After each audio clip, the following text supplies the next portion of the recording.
But that's actually not Okay, what she's saying now, I want you to go to her clip and go back and replay this over and over again until it really sinks in. Even if it means that you play it just before you go to sleep and then meditate on exactly what she's about to say, because it's profound and it's going to have a profound impact on how you speak Chinese, Thai, Lao, Vietnamese, whatever tonal language it is. I want you to really think of what she's going to say next. if you gave native Mandarin speakers kind of the vocal recordings of people speaking certain tones, but you get rid of the actual pitch contour, Mandarin speakers can actually tell you what tone it is without any pitch, without any tone, no notes. Really listen to what she just said. A secret to perfect tone, something that not even native speakers know. Could this be true? I was listening to Metatron's channel the other day. I really like listening to his clips. He's an Italian linguist. He's studied Chinese and I think a bunch of other languages and has some fascinating takes on languages, language learning, and I guess philosophy and life in general. So if you haven't watched his channel, I highly recommend it. Go listen to what he has to say, both about language learning, philosophy. He has some very interesting takes. And so when I saw that he was going to be reviewing another YouTuber, which is Julesytooshoes. Now, she is a Chinese PhD in Chinese linguistics. She's in the US, but she's amazing. And so when I heard that he was going to do a review on her clip on tones, I thought this is going to be awesome. For the years, I've heard Metatron talk a few times about his experiences learning Chinese and learning it as a tonal language. And he'll often refer to learning about the third tone in Chinese. And I get it, why this is such a fascinating topic. And even in this clip, you'll hear him refer to the third tone quite a few times, that he suspects that this is what the secret is going to be about. And I suspect when Metatron was learning Chinese about the third tone, this opened up a whole new dimension to the language and an understanding of it. So what I'm going to do today is a reaction. What I want to do is react to the initial reaction of Metatron to Julesytooshoes' clip on the tones. But I got to tell you, when Metatron got towards the end of his clip, and maybe you thought the clip was going for too long and so he had to wrap it up, she had just gotten to what I think is the secret, the key point on the secret about tones that even natives don't know. And this is the core secret to everything about the tones. If you understand that, you get everything else. And he cut it short and said, okay, you can watch that another time. I wish that that had have been in the beginning of the video, because in my opinion, as a competent speaker in many tonal languages, this one thing that she says is probably the crux of everything, and it leads on to everything else. Tone sandhi, tone shifting. So all those mysterious things about the third tone actually aren't just the third tone. Every tone has these things about it. It's just maybe most obvious in the third tone. And so she talks about it in her clip. So we'll have a look at it and I'll show you actually how you can apply it to other tonal languages. And then I'll show you how this tool I built, and that's free for everybody, you can actually then go and apply this to whatever language it is that you're using. And so you can map your throat correctly, not just the pitch, but everything about the tone using these tools as well. So you can actively learn the language, not just passively have somebody tell you, but actively go in and discover that language for yourself. Like, I'm gonna turn on the camera because we need to experience this one together. The secret, ladies and gentlemen, that's why we gotta, let's be, wait, okay, all right, shh, that's a secret. The secret to perfect Mandarin tone pronunciation. Now, you can see Metatron's tone here, and there's a reason. He is often very skeptical about secrets and YouTube linguists, polyglots out there. And so he's entering this clip with a little bit of intrepidation. Even natives don't know. Now, here's the thing. I haven't watched it. There is no little red thing here. First time ever watching it with you. One thing I'll say about Metatron's English, now he is not a native speaker of English, and he'll often talk about, as an Italian, how he learned English. I find his phonology fascinating. Listen to this glottal stop that he gets, which is very, very British. And I think it's really refreshing hearing this type of accent. As somebody who has learned English as their second language, getting an accent like this, it's very cool. Maybe let's get the light back up so I can. Yeah, okay. So my guess is that she's gonna talk about the third tone. Okay, so there he is. He's guessing that she's going to talk about the third tone. This is a penny drop moment for many learners of Chinese when they learn about the third tone. And the stuff that you learn, even in the first few weeks of learning Chinese, like you might learn rules about how 2-3 tones go together. But actually, when you get deeper, you realize that even the pitch contours about the third tone that you learn in the books aren't actually the pitch of the tone. So I think this is what he's then alluding to. I think this is about the third tone. I might be wrong. You know how academically you're taught ma to go like down and then up, but the reality of fact is the majority of natives just go down, they don't even go up. Let's stop trying to guess. Stop being Metatron for once. There you go. So he learned that the third tone is not this full ma in Mandarin that you learn. You'll see the curve go like that. That's mainly just a visual cue to sort of cue your throat for it, but that is not the actual pitch contour of the tone. And there's no just one set pitch contour of that tone because tones aren't pitch. Pitch is just a byproduct of a whole bunch of other things going on in the throat. It's gonna be great. Unfortunately, there's a reason why even if you work really hard on your tones, they're probably still not accurate. And Let me try. Ma, ma, ma, ma. Okay, so one thing I'll say about his tones here, ma, you can hear a similar quality to the voice of each tone that he did. Ma, and you can also hear him pitching that first tone quite high. Now, she'll talk about this later on. And this is one thing that I see for a lot of learners of even Thai. Tones are not just pitch. And so if you're thinking of only the pitch contours, you're missing out all of this other stuff that could actually, if you did it properly, would get you the right pitch. Because pitch is just one factor of the tone. So he's got his tones on point if you were learning properly, but you can notice a very similar characteristic to his voice for each tone because he's only focusing on the pitch.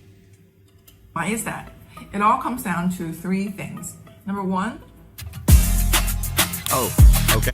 Okay, so this is Julesytooshoes, and her channel is actually great. I hope her channel really blows up because she has some very solid stuff to say about language. So who is she? First. Hi, welcome back to Julesytooshoes, a channel where we talk about language learning and diving into East Asian culture. She seems great, by the way. Of course, I was joking at the beginning and not poking fun. She seems great. Today, the topic we're going to tackle is why your tones when speaking Mandarin Chinese don't sound native-like, Okay. and how to fix them. Please. You may be wondering, who is this person and why should I listen to her? And now this is pretty impressive. So listen, this is why you should listen to her. And I strongly agree you do listen to her. Well, a short introduction. My Chinese name is Siying, and I was born in Changchun, which is a city in northeastern China. Yeah. And I grew up speaking Changchun. Mandarin Chinese with a very standard accent. Yeah. Okay, so I'm a native Mandarin speaker, but that doesn't necessarily make me an expert on tones, right? Well, Completely right. Right, I agree. okay. So that's why I went ahead and got my master's degree in Chinese linguistics and my PhD dissertation was on Okay, so she's got a master's degree and a PhD. So she knows her stuff. a pro. I'm not going to bore you with all the specifics of my PhD dissertation, so we're going to go right into the 3 main reasons why your tones don't sound native-like. Please. I'm going to assume you already have learned the basics of the tones. Ma, ma, ma, ma. Yeah. Very straightforward. Ma, ma, Or ma, so ma. you think. Unfortunately, there's a reason why even if you work really hard on your tones, they're probably still not accurate. Yes, even if you work really hard on your tones, you're probably still not accurate. Learners of Thai get this all the time. They'll say that I'm pronouncing the tones correctly and they just don't want to understand me. And a lot of the time, actually, they're not choosing to not understand you. You may not realize what you're mispronouncing or how you sound when you're saying something, and it causes confusion. It's not just the pitch. And you mightn't think that the things that are making that difference are even an important thing. It might be the quality of your voice, the length of the actual syllable that you're saying, that you think, yeah, come on, you know what I'm saying, but it actually has a big impact on the way that they're perceiving what you're saying and their comprehension of what you're saying. And why is that? It all comes down to three things. Okay, so these are the three things. Really listen to it, because in Metatron's clip, he goes through the first two, but the third thing that I think is the most important that she talks about, I'm going to jump in and probably just spend more time on that. Okay. Number one, tone charts are wrong. Two, tone sandy. And three, the fact that tones have their own phonological properties outside of their pitch contours. Okay, so have a look at this. Tone charts are wrong. Tone charts are just guides. They are not gospels. Even consider those things when you even see them graphed. Think of them just as a diacritic. It's not an actual representation of exactly what your throat's doing. It's just to give your brain a cue where to put your muscles. So tone charts are wrong. Tone sandhi. In Thai, this is the word sonti. We have samat, sonti, samadhi, sandhi. So this is, of course, from Sanskrit. And so sandhi is the effect of when two things clash together, what happens. So tone sandhi means that when two tones hit together, what happens to it, which is basically everything. We learn about tone sandhi in, say, number 3 tone in Chinese because it's very obvious, because tones are all about the throat and your mouth and your breathing and the height, everything that's going on in your mouth, not just the pitch. That means that every single syllable that you say that has a tone applied to it is going to have a relationship and a reaction on what comes before it and what goes after it. Some you'll really be able to notice, some maybe you won't notice. Some, as a native speaker, you'll definitely notice, even subconsciously, even if you weren't taught to notice it. And non-native speakers may never ever hear that stuff. Tone sandhi is actually super important. And why? Because of number 3. This is like made for me. Love it. Let's get a So little the red first light. reason why your tones are not accurate is because tone charts are wrong. So you probably studied tones like this, in a chart like this, Yes. where 1 represents the lowest natural part of your voice, Yeah. and 5 represents the highest natural part of your voice. Now that's really important what she said there. Let me just go back to her chart. So when you're looking at these charts, 1 represents the lowest natural point of your voice and 5 represents the highest natural point of your voice. Notice that she didn't say 1 represents this frequency and 5 represents this frequency. So I'll just jump in here to my tool. So you can see, actually, we'll get into this afterwards, but I've got the word how. And if you read Thai, you say, wait, that's how. Why is that the same tone as how in Chinese? We'll see that later in her clip. But if you come in here to tools.crackinglanguage.com, and it's totally free, and you go to this tone master tool. So what she was talking about, so 1 is the lowest part of your voice. So ma, you can see that I can't go any lower. It's not a frequency, ma. And you can even hear this quality where it's starting to get in this voice, because my voice can't go any lower, as opposed to a 5.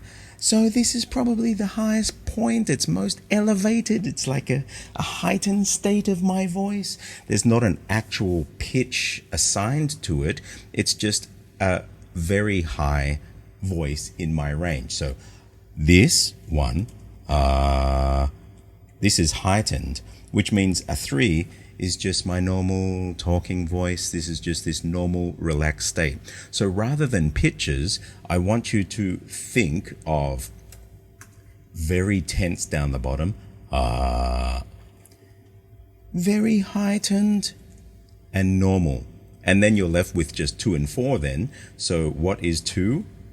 Well, 2 is a little bit below normal, okay, as opposed to that. And you'll notice a different quality to the voice. On 2 is about here versus 1. Yeah, you can hear it start getting gravelly down there.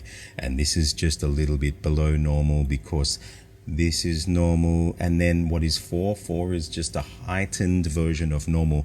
So this is my normal voice. And so now I'm putting a little bit of pressure on here to keep it above normal, but it hasn't come all the way up to high. So this is a very heightened voice. This is a very low voice. This is a normal voice. This is a little below normal. and this is a little elevated. Think of them as normal, super heightened, super lower, lower than normal, higher than normal, and then the whole issue of pitches just goes away. As long as you're working within those, you're going to start to get the right qualities of voice. And by the way, if you use this tool here, the other stuff that she's talking about, the quality of the voice, when you'll hear her talk about that if you close your eyes and even if you take the pitch away, native speakers can tell what tone you're saying. It's because of these other things. So I've put these into my tool here: stiff voice, creaky voice. Now, stiff voice was traditionally the shangsheng, or the meito in Thai. And what actual pitch contour, it changes for dialects. And then creaky voice was the chusheng. So it's when this puff of air eventually got put over and then lost. But this is why I've made it like a little dotted line here. So if you use this tool and you're mapping your own tones out as you're listening to them, you can even use these visual cues of normal voice, the thick line for stiff voice, and then the creaky voice to differentiate those different throat and muscle actions that are happening, so you can really get your tones on point. And I think this works perfectly with what Julesytooshoes is saying here. As someone who learned tones as a baby without looking at any charts, the first time I saw this chart, I was like, what the heck? This is totally inaccurate. Probably tiena. I'm going to go over all four tones one by one. Okay, let's go. So the first tone, which they say is a high 5 the entire time, is incorrect. Tone 1 is not a high tone. If you just hear me speak the Chinese word for 1, which is a tone 1, you'll understand. 1 in Chinese is E, E, E, E, 2, 3, 4, E. E is actually quite in the middle of my natural vocal. Yeah, she's right, because of course someone could be like, E. That would be a 5. For range, if I tried to do putting it it on like a 3 then. high 5, it would be like E. It just sounds so weird. Sure. I don't know what it is. I think it is some kind of conspiracy. I think the teachers and the textbooks are lying to you. That tone 1 is a high 5. When she says it's a conspiracy, actually, it's funny if you think about it like that, because what you see then written in the textbooks then becomes what these even native speakers teach, and they're taught that it's right. And they probably never think to actually go back to their own throat to see what's happening. And so they'll just tell you what the textbook says because the textbook is right, because these people were PhDs or whatever that wrote it. And so they're right, you're wrong. But if they just stop and look at what's happening with their own throat, they'll notice, and she's spot on, it is not E.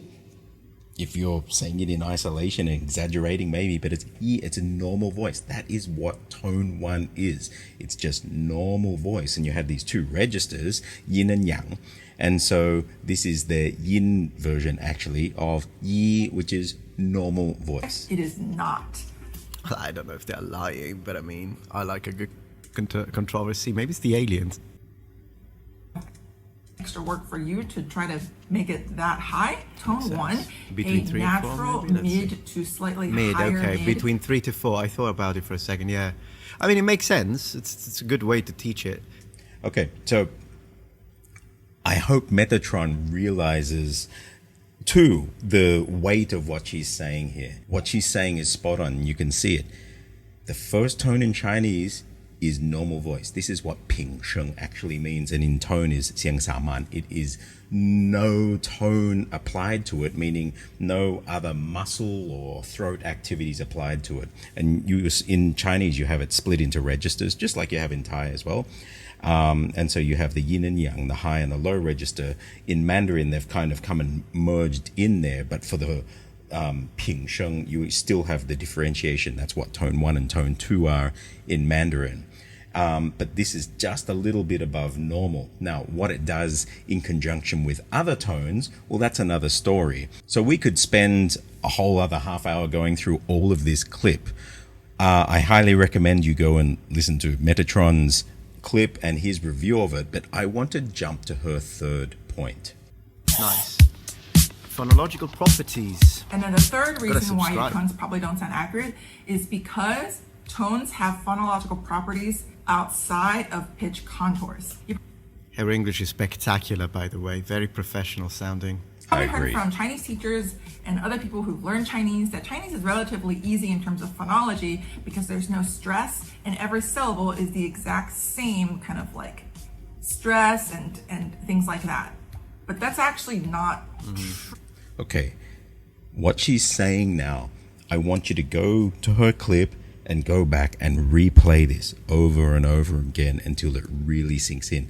Even if it means that you play it just before you go to sleep and then meditate on exactly what she's about to say, because it's profound and it's going to have a profound impact on how you speak Chinese, Thai, Lao, Vietnamese, whatever tonal language it is. I want you to really think of what she's going to say next.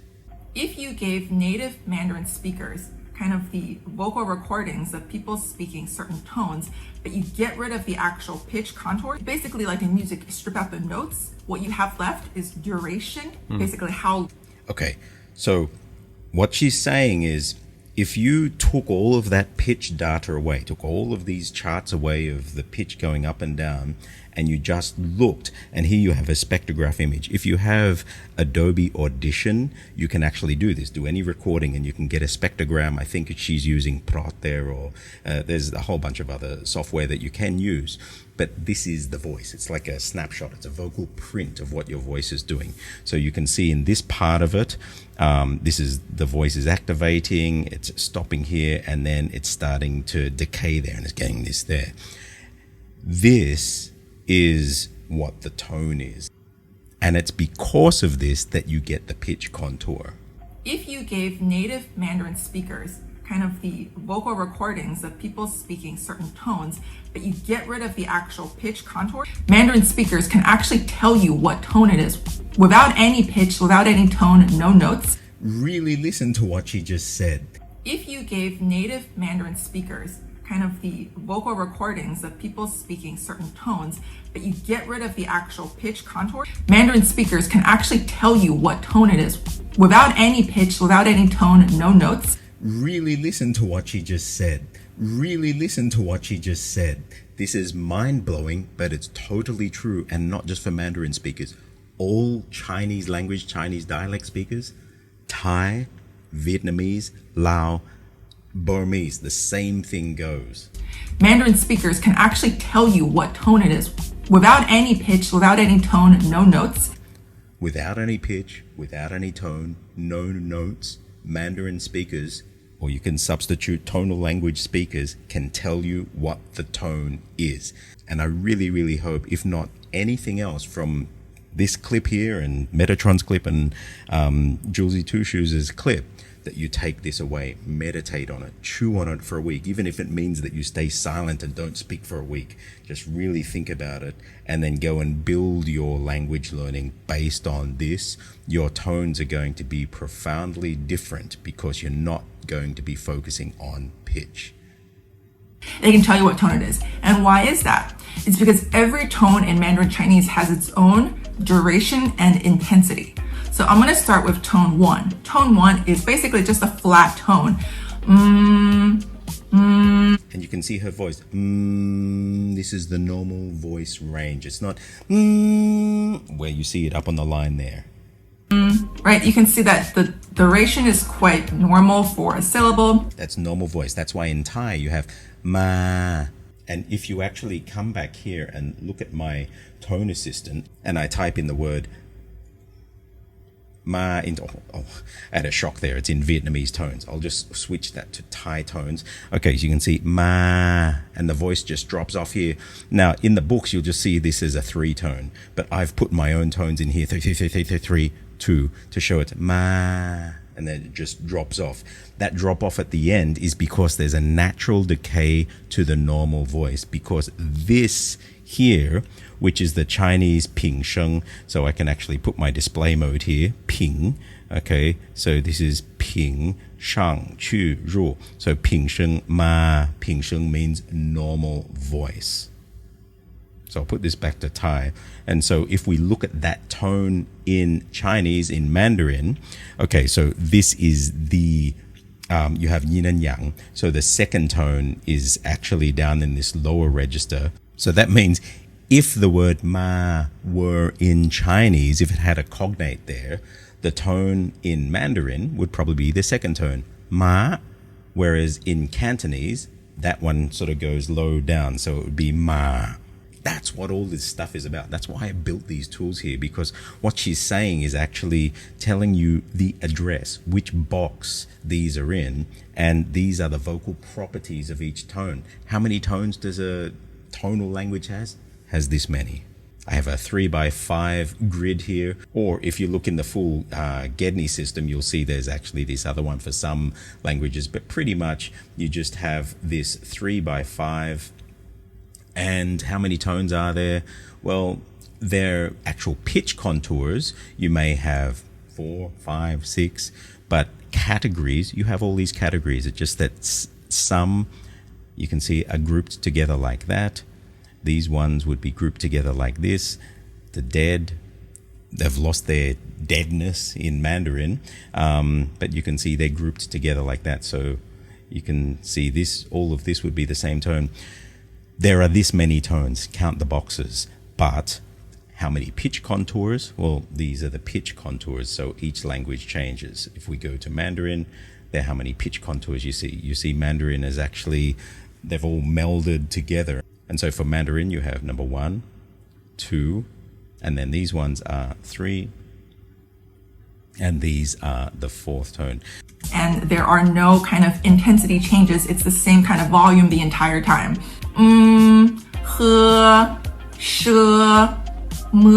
It's just the same. So tone 2 is a rising tone. So what happens when you have a rising tone, this is a natural acoustic property that when you start low and go higher, what happens is you start quiet and you end loud. So you start quiet and you end loud. I would say that this one, the reason why, because this second tone was originally the yang ping.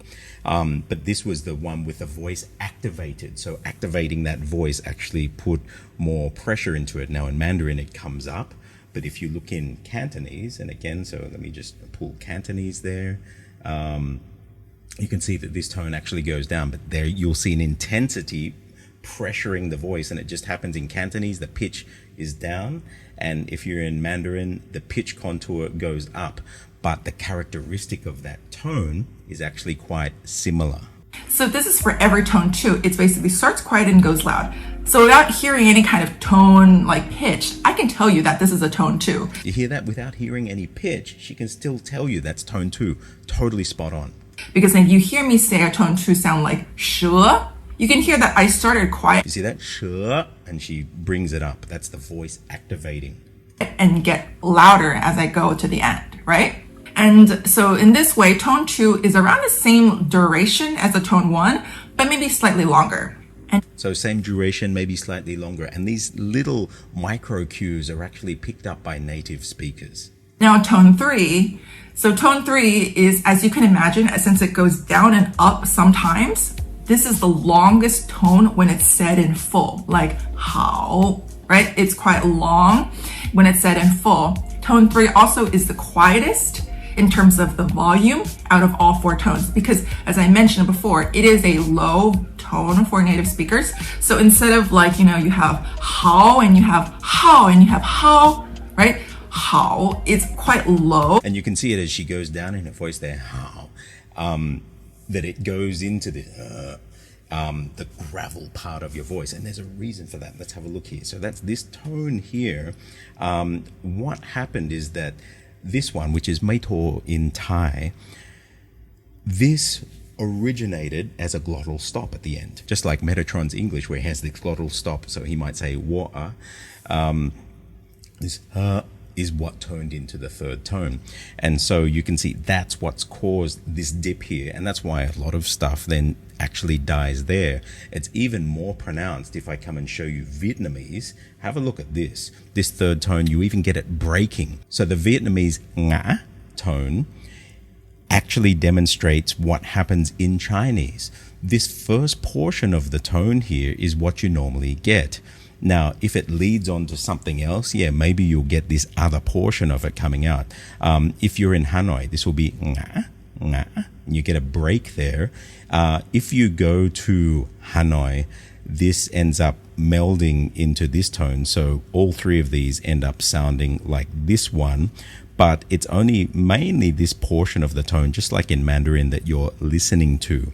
So the truth lies between these in Vietnamese and even in Mandarin. Again, this is why I put these tools together, because some people look at them as different languages. I say that politics divide language more than actual linguistic differences.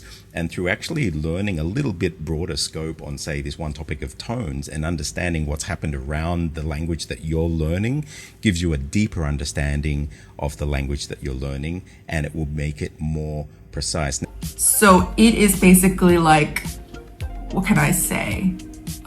You can't, it's a natural vocal cord thing to not be able to say low sounds very loud.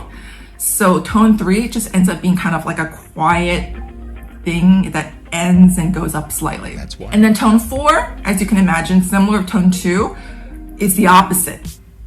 It starts off loud and it gets quieter as it goes, because when you have a loud sound, it's easier to make that sound, and when you finish it, it's quieter. And again, there's a reason why that happens, is because the chusheng in Mandarin is the same as my ek. This originated from the voice starting loud, and then you were putting a breath at the end. It started as an S, turned into an H. And so it started with this full voice, and then it petered out with aspiration going over it. So you have how. You can hear that I started off loud and then I ended up quieter. And then the duration for tone 4 is the shortest, because just of the acoustic properties, it's easy to be. So if you were to write that as she said it here in this tool, how, you would do, I guess it would be a 5 down to, let's say, a 2 or a 3. So 5, 2, and then you can shorten it like that. How. So if I write that there you go. How. So how, that would be depicting exactly what she just said then.